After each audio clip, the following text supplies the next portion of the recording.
The tension in the hallway was almost suffocating as Jafari, the Dark King, his brother, and his ex-fiancée Arogo stood in an uneasy circle. The air bristled with silent words and the lingering shadow of unresolved pasts. Jafari's brother, tall and commanding, crossed his arms, his piercing gaze fixed on Jafari. Arogo, ever the picture of composure, had stepped back from Jafari's arms and now stood beside him, her chin held high, her eyes flickering between the three men. "Jafari," his brother said coldly, "I think it's time we had a family discussion, don't you?" Before Jafari could respond, a small, unexpected voice interrupted the charged moment. "Mama!"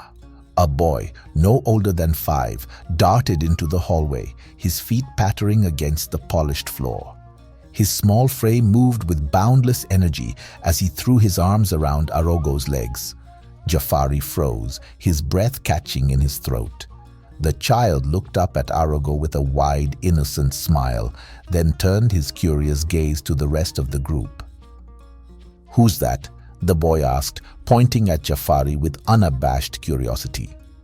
Arogo bent down, her movements graceful, and ran a hand over the boy's afro.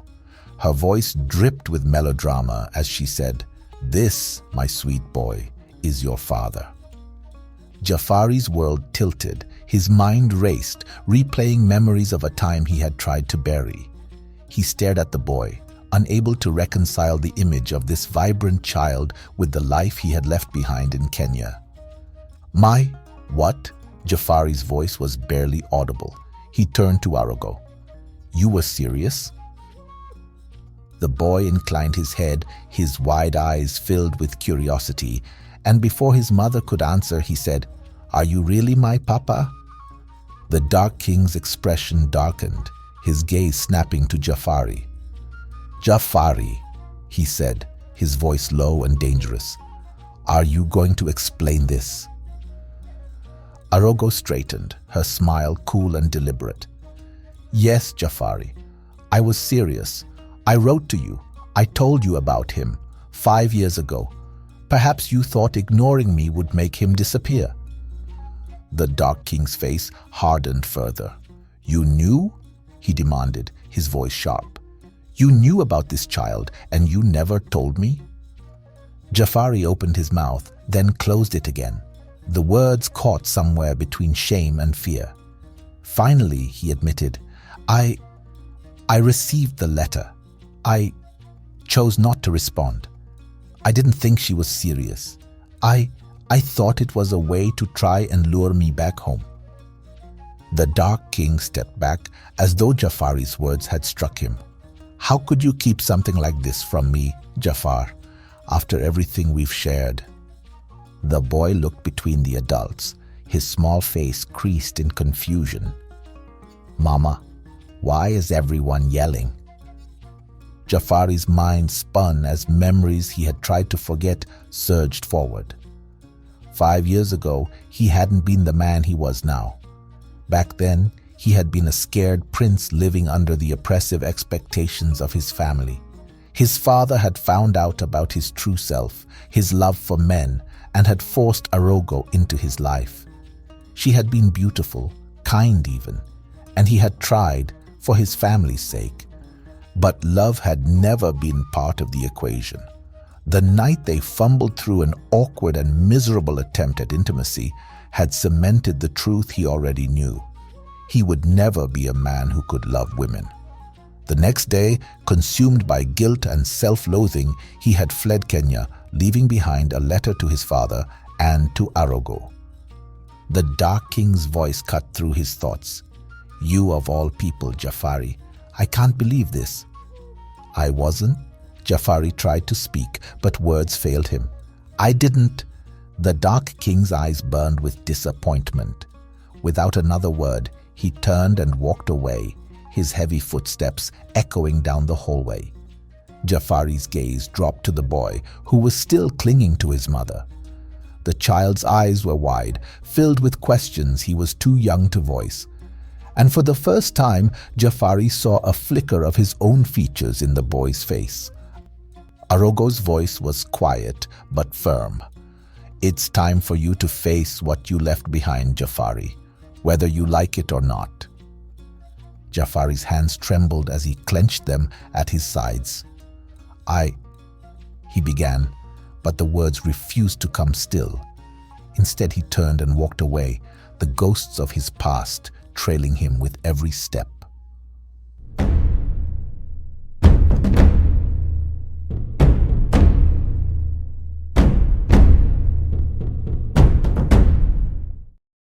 The walls of the palace chambers felt cold, the silence within them unnervingly sharp.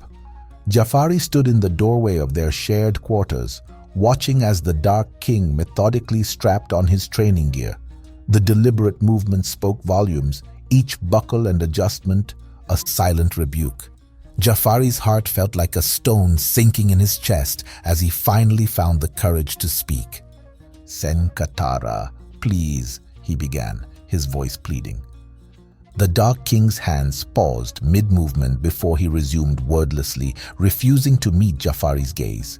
His silence struck more profoundly than any harsh words could have.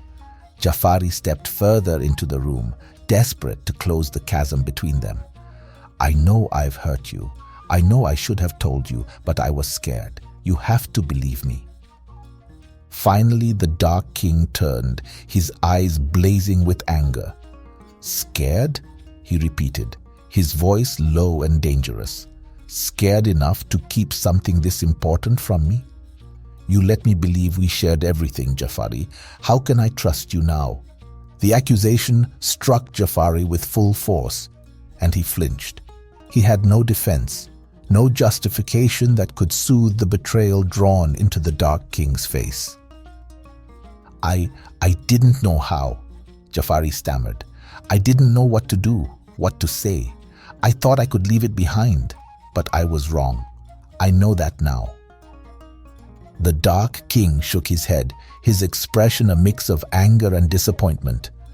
"You didn't trust me enough to tell me the truth. I have the darkest past anyone can think of, and I shared that with you, Jafari. Do you not trust me the same way? I thought we were done running." He exhaled sharply, the tension in his voice echoing through the room. Jafari's shoulders sagged under the pressure of his guilt. He took a hesitant step closer. "I trust you, Senkatara. You know that. And I'm not running now," he said. "I'm here. I'm facing it." The Dark King's expression hardened, his frustration evident. "And I'm supposed to just, what, forgive you? Pretend this never happened? Do you understand how this feels, Jafari? You've left me in the dark about something that should have mattered to both of us." The words landed like blows, and Jafari's chest constricted painfully. He opened his mouth to respond, but the Dark King cut him off with a sharp motion. "I can't do this right now," the Dark King said, his voice clipped. He turned back to his training gear, slinging a sword across his back. "I need time." "Senkatara, don't," the Dark King snapped, his tone final. Without another glance at Jafari, he strode out of the room, leaving Jafari standing there, his outstretched hand trembling and empty. Days passed, and the Dark King's absence grew inescapable. He had taken to spending most of his time in the training grounds, avoiding Jafari at every turn. Jafari's attempts to reach out were met with cold indifference or silence, each rejection deepening the rift between them. Jafari paced their quarters one night, his mind racing with thoughts of what he could say, how he could make things right. But every attempt to approach the Dark King ended with the same result. A wall of anger and hurt he couldn't seem to breach. He sat on the edge of the bed they once shared, his head in his hands. The burden of his actions sat on his shoulders like a rock, immovable and strangling. For the first time in years, Jafari felt like the scared prince he had been back in Kenya, unsure of himself, unsure of his place in the world. But this time the stakes were higher. This time, he wasn't just running from his past, he was fighting to save his future, to save his relationship with the man who had come to mean everything to him. The palace gardens were quiet, bathed in the dimming light of day as shadows stretched across the manicured pathways. Jafari walked aimlessly through the space, his thoughts a tangled mess. The burden of his conflict with the Dark King bore down on him, and now another confrontation loomed. His brother's voice broke the relative quiet, sharp and cutting. "Running away again, Jafari?" Jafari turned slowly, his shoulders tense. It had been a few days since his brother's unexpected arrival in Sudan, and in that time, everything seemed to have gone to chaos. Jafari had already asked when he planned to leave, but his brother refused to give an answer. Jafari couldn't outright send him away, yet he loathed his presence. His brother now stood at the edge of the pathway, his arms crossed, his expression a mask of disdain. "I'm not running," Jafari said, his voice defensive. "What do you want?" His brother took a deliberate step closer, his tone laced with accusation. "What I want is for you to take responsibility for once in your life. I don't know what's worse, that you ran away from your family and your duty, or that you ran straight into the arms of a murderer. You think that man's redemption erases the blood on his hands?" Jafari's teeth clenched as his hands curled into fists by his sides. "Don't you dare speak about him like that," he snapped, stepping forward. "You know nothing about him. He's done far better things than you ever could by standing on your self-righteous pedestal. Also, you stopped being my brother the day you chose our parents' judgment over me.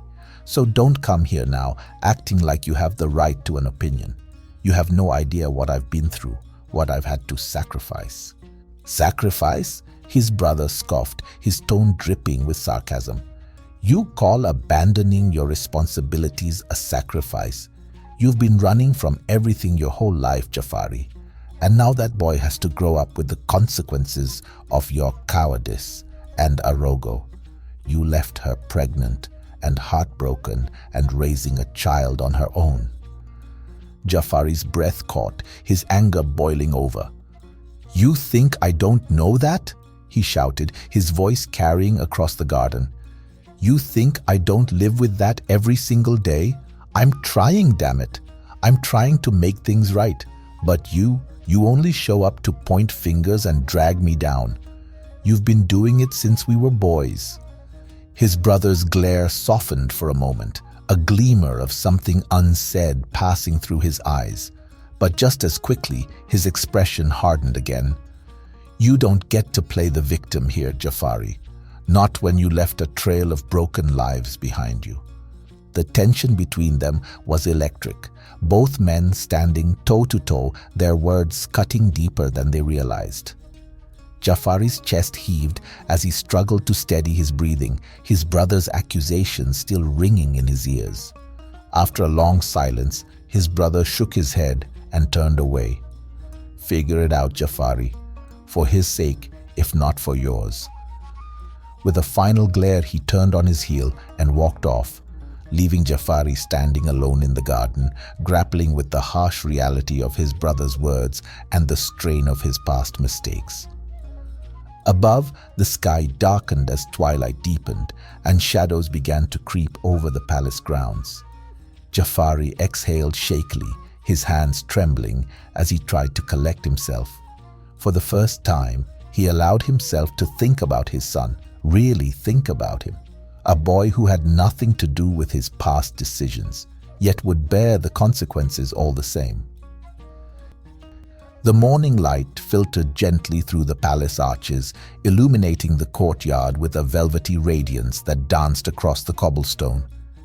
Jafari's son darted between the marble columns, his giggles filling the quiet air as he chased after a butterfly. The child's carefree joy was a stark contrast to the tensions that enveloped the palace. The Dark King stood at the edge of the courtyard, arms crossed as he watched the boy. His expression was unreadable, his dark eyes tracing every movement.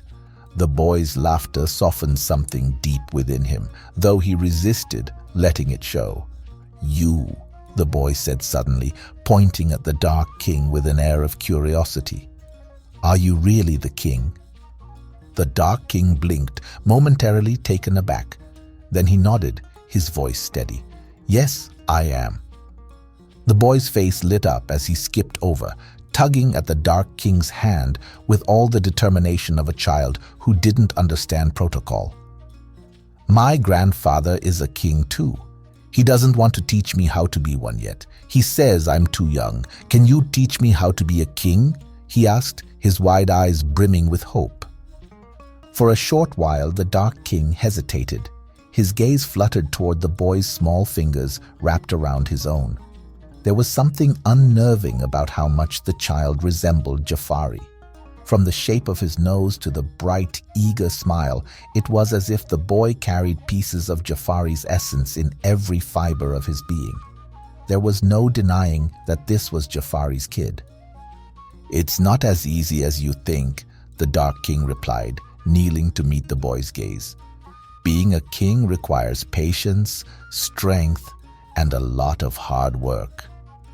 The boy wrinkled his nose. "Mama says I'm strong. Look." He held up his arm, flexing a small bicep with exaggerated effort. Despite himself, the Dark King chuckled, a deep, resonant sound that surprised even him. "I can see that," he said, his tone softening. "Perhaps you do have the makings of a king." "Does that mean you'll teach me?" the boy pressed, his determination unwavering. The Dark King sighed, though there was no real frustration in it. He gestured for the boy to sit on the edge of a stone bench. "Fine. We'll start with something simple. What do you know about leading people?" The boy tilted his head, considering the question seriously. "Mama says you have to be nice to people and listen to them, and give them food if they're hungry." The Dark King raised an eyebrow. "Your mother is wise." "She's the best," the boy said with a proud grin. "But she says I need to learn from a real king now." The Dark King couldn't help but smile at the boy's earnestness. He began explaining the basics of leadership in simple terms, gesturing with his hands as he spoke. The boy listened intently, his small legs swinging back and forth as he absorbed every word. As they talked, the Dark King found himself relaxing. The child's innocence was disarming, his questions a refreshing departure from the weightier matters that usually occupied his thoughts. The boy's bright chatter reminded him of Jafari in unexpected ways, his boundless curiosity, his way of filling the space around him with life. "What was your life like before you came here?" the Dark King asked casually, leaning back against the bench. The boy's face lit up as he launched into a vivid recounting of his days in Kenya. He talked about the palace, his school, and the friends he'd played with. His words tumbled out in a torrent, and the Dark King listened patiently, occasionally chuckling at the boy's exaggerated tales. "And then," the boy said, his voice dropping to a conspiratorial whisper, "Mama said we were going on an adventure to find my papa." A hollow ache spread in the Dark King's chest at the mention of Jafari. He studied the boy's face, searching for signs of sadness, but there were none. The child seemed perfectly content, his world full of wonder and possibility. "You're lucky to have a mother who cares so much for you," the Dark King said after a moment, his voice softer than before. The boy nodded enthusiastically. "Mama says I'm her little prince." The Dark King's lips twitched into a small smile. "A fitting title," he said. They sat together for a while longer, the courtyard bathed in warm sunlight. The boy's laughter echoed off the walls as he tried to mimic the Dark King's posture and gestures, his attempts both endearing and amusing. For the first time in days, the Dark King felt a glimmer of peace, a momentarily glimpse of what it meant to build, to teach, and perhaps even to heal. The faint murmurs of the palace's late-night activities drifted up to the balcony, where the cool marble seemed to carry the chill of the night. The distant sounds of crickets and the rustling of leaves filled the air, lending a quiet rhythm to the otherwise still moment. Jafari leaned against the balustrade, his hands gripping the cool marble as he stared out at the sprawling kingdom below. The events of the day lingered on his mind, and the stillness of the night offered little reprieve. Behind him, he heard the faint creak of the balcony door. He didn't need to turn around to know it was Senkatara. The air seemed to shift with his presence, and a knot formed in Jafari's chest. "You've been avoiding me," Jafari said quietly, his voice almost swallowed by the night.